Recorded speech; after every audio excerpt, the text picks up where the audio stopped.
গার্লফ্রেন্ডও নাই, সে যে প্রেমেও নাই। তাই বর্তমানে যারা যারা শান্তি মতো প্রেম করতে চাও কোনো রকম টেনশন ছাড়াই, ঠিক আছে, তো তাদেরকে বলছি যে বর্তমানে প্রেম করতে গেলে আর গোলাপ ফুল দিয়ে প্রেম করা যাবে না। বর্তমানে যদি তোমরা শান্তি মতো প্রেম করতে চাও তাহলে ভাই এগ্রিমেন্ট করে প্রেম করতে হবে। এই যে দেখতে পাচ্ছ আমার হাতে, এই যে এটা হলো লাভ এগ্রিমেন্ট, ঠিক আছে। তো এই এগ্রিমেন্টে বেশ কয়েকটা শর্ত আছে, যে শর্তগুলো আজকে আমি তোমাদেরকে করে শোনাচ্ছি।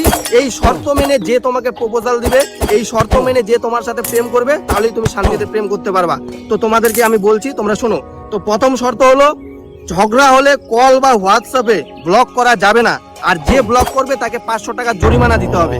আর 2 নাম্বার শর্ত হলো, মেয়েরা যেহেতু ঝগড়া মারামারি না করলে মানসিক শান্তি পায় না, তাই মাসে একবারের বেশি ঝগড়া করা যাবে না, আর নিজেদের ঝগড়া মারামারি নিজেদের মধ্যে মিটিয়ে নিতে হবে। 3 নাম্বার শর্ত হলো, রাগ অভিমান করলে অভিমানের কারণ বলতে হবে।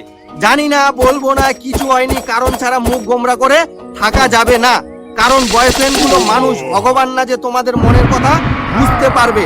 তাই মেয়েরা ন্যাকামো মারানি রাগ অভিমান না করে রাগ অভিমানের কারণ বয়ফ্রেন্ডকে বলতে হবে, যাতে বয়ফ্রেন্ড সমস্যা বুঝে সমাধান করতে পারে। 4 নাম্বার শর্ত হলো, মেয়েরা যেমন বাবার কষ্ট বুঝে তেমন যেন বয়ফ্রেন্ডের কষ্টও বুঝে।